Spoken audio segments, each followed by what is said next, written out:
February 24, 1944.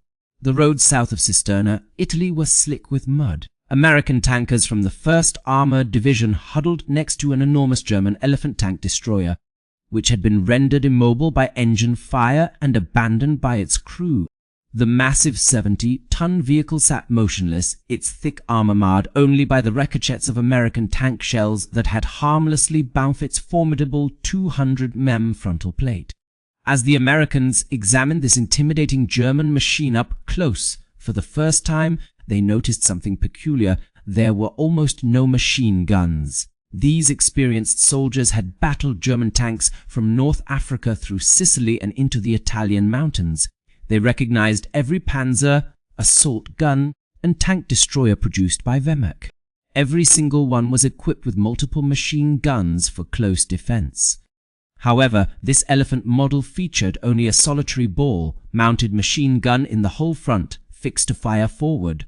There were no side or rear machine guns on its superstructure. This realization hit them hard. Despite being nearly impervious to American tank rounds and boasting a powerful gun capable of engaging targets at 3 kilometers, this seemingly invincible machine was almost defenseless against infantry approaching from the sides or rear. The Germans had created one of the world's most heavily armored and powerfully armed tank destroyers, but failed to provide it with adequate protection against infantry attacks. This discovery confirmed intelligence reports from the Eastern Front that had already indicated similar issues. The Ferdinand, later renamed Elephant, was both a testament to German heavy armor engineering excellence and a catastrophic design flaw. Its story would become a critical lesson for American military engineers on how not to construct armored vehicles. To grasp why such a design error occurred, one must understand the unusual development of the Ferdinand. In 1942, the German military initiated a competition for a new heavy tank designed to dominate battlefields in Europe and Russia. 2 companies vied for the contract. Henschel and Son presented a traditional design featuring a centrally mounted turret, while Ferdinand Porsche, an automotive engineering prodigy and personal acquaintance of Adolf Hitler, introduced a groundbreaking concept that utilized electric drives with engines situated within the hull's midsection. Despite his high level of confidence in his design, Porsche ordered 100 chassis to be manufactured at the Nebula Lungen factory in St. Valentine, Austria, before the competition was officially concluded. However, during evaluation trials conducted in Birka in April 1942, the Porsche design encountered significant issues with deep mud and persistent mechanical failures related to its innovative petrol-electric transmission system. In contrast, the Henschel design demonstrated superior reliability and ultimately secured the contract, leading to the development of the renowned Tiger I tank. Porsche's premature investment in 100 chassis units left the German military with a considerable asset lacking immediate application. Instead of scrapping these chassis, they were repurposed by converting them into heavy self-propelled guns. This involved relocating the engines forward and constructing a large fixed casemate at the rear to accommodate the main gun. The resulting vehicle was designated Panzerjäger Tiger PSD Case 84, but it became widely known as the Ferdinand, named after its designer. Between March and May 1943, 91 vehicles were converted. The specifications of the Ferdinand were remarkable, weighing in at 65 tons. It was one of the heaviest armored fighting vehicles operational anywhere in 1943. Its frontal armor measured a staggering 200 mm thick, achieved by bolting an additional 100 mm plate onto the original 100 mm whole front, doubling its protective capabilities compared to the Tiger I. Allied and Soviet anti-tank guns of that era were incapable of penetrating this formidable armor from the front. Equipped the powerful 88 Nmemeki 43 Laser 71 cannon, one of the most potent anti-tank weapons ever mounted on a tracked vehicle, the Ferdinand could pierce 190 mm of armor at 1,000 meters and destroy a Soviet T-34 tank from ranges exceeding 3 km. Soviet tankers later reported that the Ferdinand's superior range allowed it to engage targets from distances where they appeared as mere specks on the horizon. Inside its armored casemate, 4 crew members operated the main gun. The commander issued the firing order, and the gunner aimed and discharged the weapon while two loaders managed the large 88 mm shells. In a separate compartment located at the front of the hull, the driver and radio operator were entirely isolated from the crew in the fighting area. Communication between these sections was restricted to radio contact, an uncommon setup that would become troublesome during actual combat operations. However, the Ferdinand faced significant limitations beyond its inadequate defensive armament. Its two Maybach KL-120 engines, originally intended for lighter vehicles, found it challenging to propel the 65-ton behemoth. The maximum speed on roads was just 30 km per hour, dropping to a sluggish 10 km off-road. The petrol-electric drive system, although advanced, was unreliable and prone to overheating within the confined engine bay. Furthermore, the suspension lacked return rollers as a cost-cutting measure, leading to rapid track wear exacerbated by the vehicle's immense weight. This strain caused the tracks to deteriorate quickly despite their already substantial burden. Spare parts were perpetually scarce, and the vehicle's range before needing refueling was limited to 90 kilometers on rough terrain. To recover disabled or damaged Ferdinands required multiple recovery vehicles working in concert, as one could not handle the massive weight alone. A total of 9 Ferdinands were distributed between two heavy tank destroyer battalions. Sturmpanzerjäger Abteilung 6053 received 45 units and Sturmpanzerjäger Abteilung 6054 received 44 units. These units combined to form Heavy Panzer Grenadier Regiment 6056 under the command of Oberst Rudolf Gerlin. The Ferdinand made its combat debut during the Battle of Kursk in July 1943. As part of Operation Citadel, the German planned to eliminate the large Soviet salient near the city through a pincer movement. Adolf Hitler continually delayed the offensive, hoping for new weapons such as the Panther tank and the Ferdinand to become available. He was convinced that these wonder weapons could counterbalance the numerical advantage of the Soviet forces and secure a decisive victory. On July 5, 1943, Field Marshal Walter Model's 9th Army deployed 89 Ferdinands for the Northern Pincer operation as part of their attack plan. However, before any fighting commenced, 6 vehicles required mechanical repairs due to technical issues, which was an ominous indication. The remaining 83 Ferdinands were prepared to spearhead the German offensive. At approximately 5:30 a.m. on July 5, 1943, Operation Citadel kicked off with a massive artillery bombardment. As part of the assault formations, the Ferdinands advanced, their mission being to neutralize Soviet anti-tank guns and tanks from long distances, thereby facilitating further advances by lighter German armor and infantry units. Initially, the Ferdinands lived up to their design specifications. Their powerful cannons were able to destroy Soviet tanks before they could close in for an effective engagement. Their thick armor proved resilient against most Soviet anti-tank fire that would have destroyed conventional German tanks. Some Soviet tank crews abandoned their vehicles out of fear when witnessing shells bounce off the formidable 200 mm frontal armor without causing any damage. However, Soviet defensive measures were more extensive than German intelligence had anticipated. The Central Front alone had laid over 400 Thalans and anti-tank mines across several defensive belts. This made the Ferdinands particularly vulnerable due to their heavy weight. When a mine exploded beneath one of their tracks, it often resulted in broken suspensions, bent tracks, or destroyed road wheels. Given the massive weight of 65 tons, field repairs were nearly impossible. Out of the 45 Ferdinands from Sturmpanzerjäger Abteilung 6053 that saw action on the first day, only 12 remained operational by 1700 hours due to mine damage. While most would eventually be repaired and returned to service, recovering these large vehicles from an active battlefield proved exceptionally challenging. During the night, Soviet teams ventured out to dismantle abandoned Ferdinands using explosive charges. More significantly, Soviet infantry rapidly uncovered a critical vulnerability in these vehicles. The Ferdinand lacked effective defenses against ground troops, as its main gun had minimal mobility and could not lower sufficiently to deal with close-range threats. Furthermore, there were no machine guns mounted anywhere on the vehicle for self-defense. When Soviet soldiers managed to get close enough, the crew inside found themselves at a severe disadvantage. Within days, Soviet infantry tactics evolved accordingly. Specialized anti-tank squads learned to allow the Ferdinands to pass over their concealed positions in trenches and foxholes.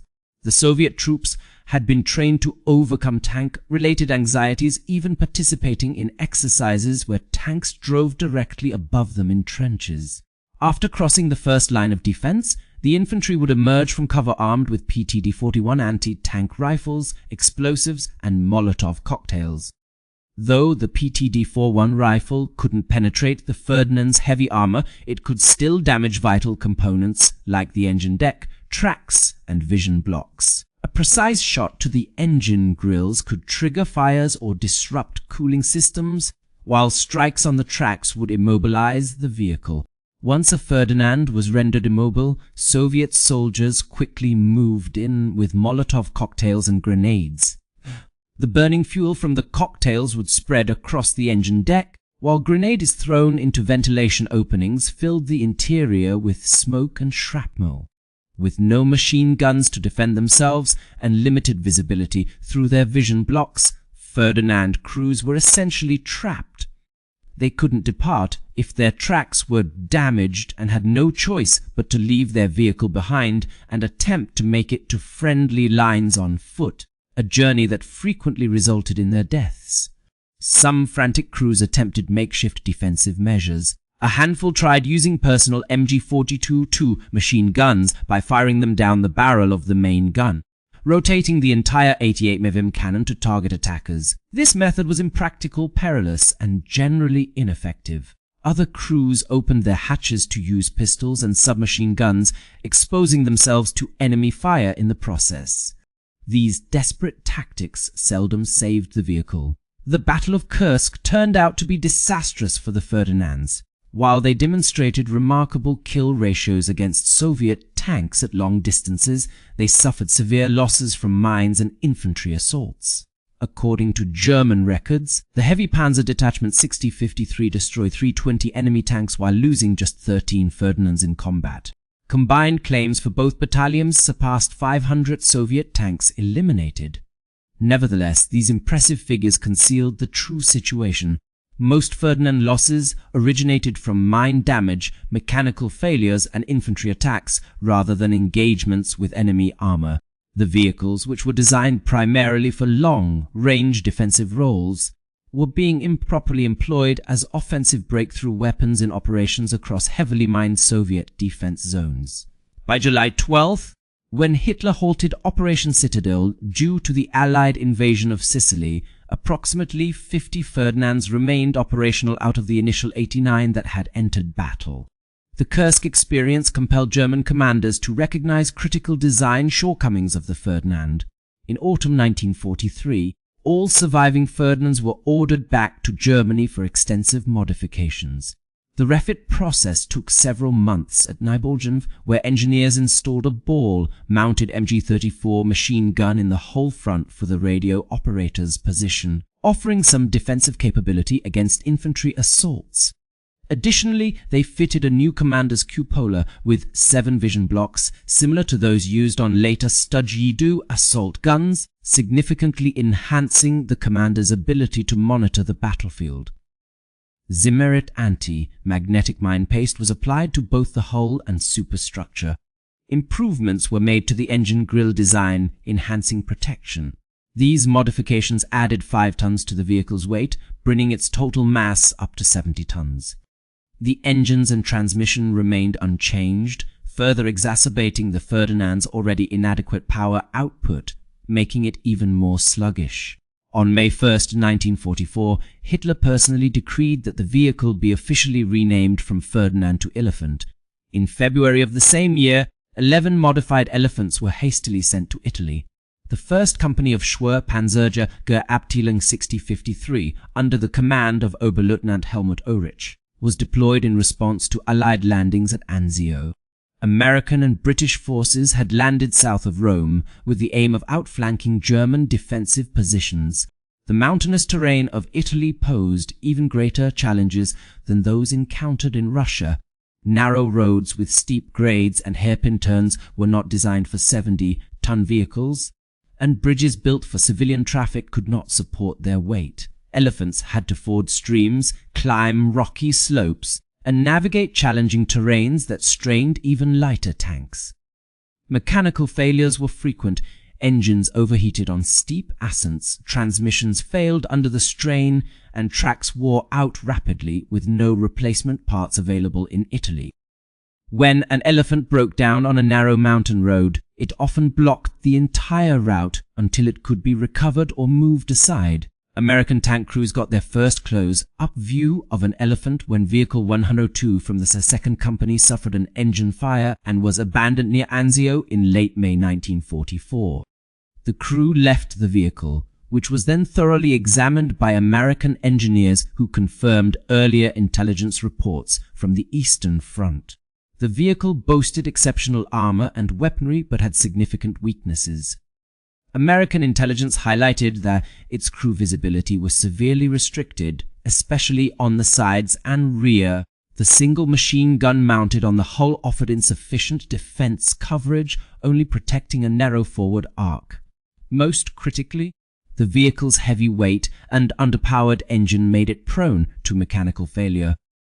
American forces concluded they had little reason to fear this tank in offensive operations, as it would likely break down before reaching the battlefield. Instead of engaging head-on, where the elephant's armor and gun offered a decisive advantage, U.S. troops maneuvered to attack from flanks or rear positions, waited for breakdowns, or called in artillery and air support against its thinner side and rear armor. Even American 70 guns could destroy these vehicles. Out of the 11 elephants initially sent to Italy, only 3 survived until August 1944 when they were evacuated. The rest were lost during spring and summer 1944. Ferdinand 1114 was destroyed on March 1st, Ferdinand 131 was knocked out on March 2nd, and Ferdinand 1113 was lost on May 25th. Several vehicles were also destroyed in June while fighting around Cisterna. Most losses stemmed from mechanical issues rather than combat damage. Vehicle Lemon II, originally known as Ferdinand 633 and captured during the Battle of Kursk, was eventually shipped to be proving grounds in Maryland for thorough testing. American engineers conducted extensive evaluations that confirmed both the vehicle's strengths and weaknesses. The tests demonstrated that while the Elephant excelled in its intended role, it was impractical under real battlefield conditions. On the Eastern Front, the remaining Elephants continued combat through 1944, primarily serving in defensive roles in Ukraine. 2 companies comprising 28 Elephants were deployed to reinforce positions of Army Group South near Tarnopol. The vehicles demonstrated significant effectiveness when utilized correctly in ambush scenarios with infantry support, yet their numbers were insufficient to make a strategic impact. Casualties sustained during combat and mechanical failures continually diminished their ranks. A handful of Elephants took part in defensive engagements during the Soviet Vistula-Oder offensive in January 1945. As Soviet troops advanced deeper into Poland, the surviving Elephants engaged in further defensive battles south of Berlin in April 1945. By war's end, only 2 Elephants remained intact. One captured by Soviet forces at Kursk in July 1943 is now showcased at the Kubinka Tank Museum near Moscow. Another seized by American troops in Italy currently resides at Fort Gregg Adams in Virginia. The central question persisted. How did German engineers manage to develop a 65-ton tank destroyer without adequate infantry protection? The solution lay in the vehicle's improvised nature and assumptions embedded within German doctrine. Initially, the Ferdinand was never intended for independent operation. Instead, it was designed to work alongside infantry support. Infantry units were expected to shield the tank destroyers from enemy infantry while these vehicles engaged hostile armor at extended ranges. This tactical concept appeared sound on paper. However, in reality, infantry often struggled to keep pace with armored units, particularly over minefields or through fortified areas. In night operations or poor visibility conditions, infantry and armor frequently became separated, leaving the Ferdinand vulnerable. Such scenarios occurred repeatedly during the Kursk campaign. German designers had grown overly reliant on their armor design principles. They focused on maximizing protection and firepower while presuming that proper tactics would mitigate any other weaknesses.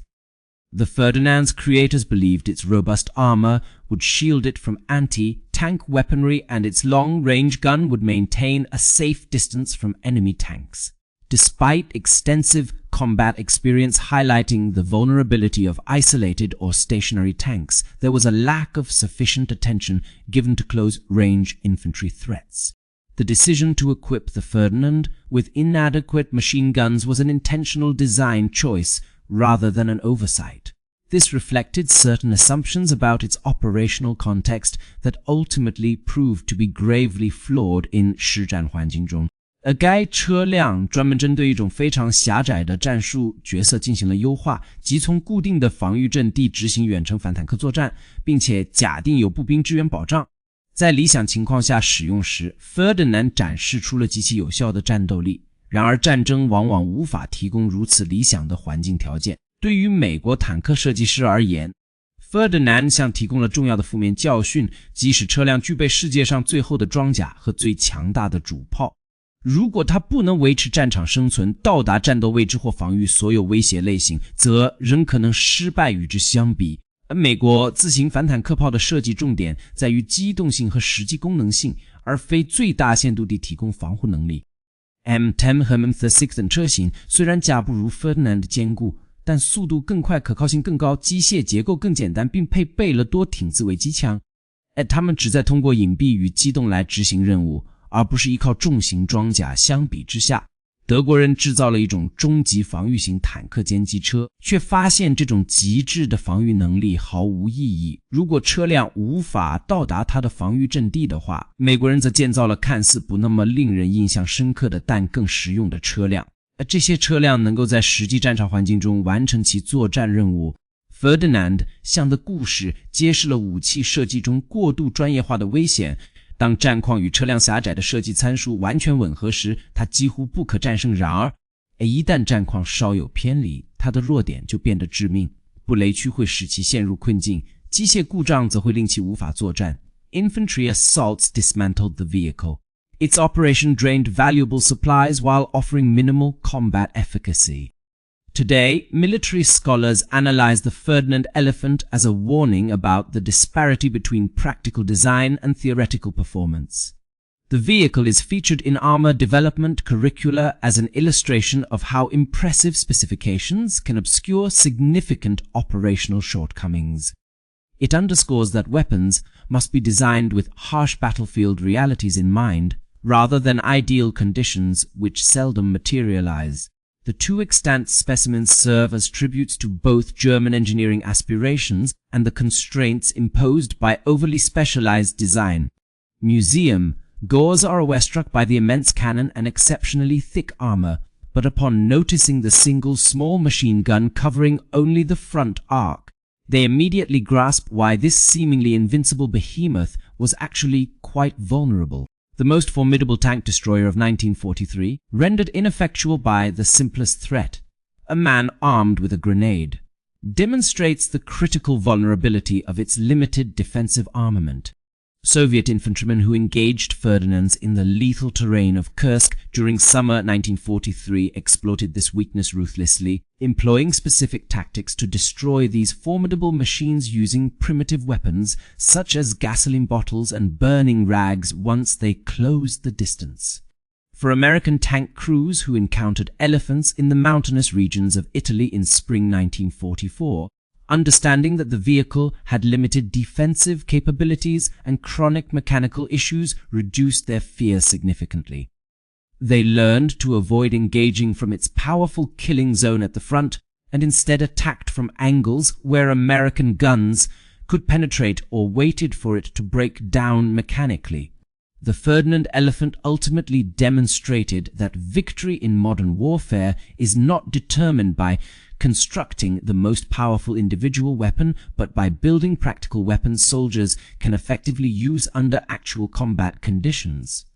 This tank destroyer, which struggled to defend itself against infantry, became a prime example of flawed design philosophy, influencing armored vehicle development for decades thereafter. In conclusion, Ferdinand Porsche's repurposed chassis evolved into one of World War II's most controversial weapons, achieving impressive kill ratios when used as intended but consuming vast resources, suffering catastrophic losses from simple threats, and ultimately contributing little to Germany's strategic situation. The example of the Ferdinand tank demonstrates that in combat situations, practical utility often outweighs flashy specs, showing that the most sophisticated weaponry doesn't necessarily guarantee effectiveness.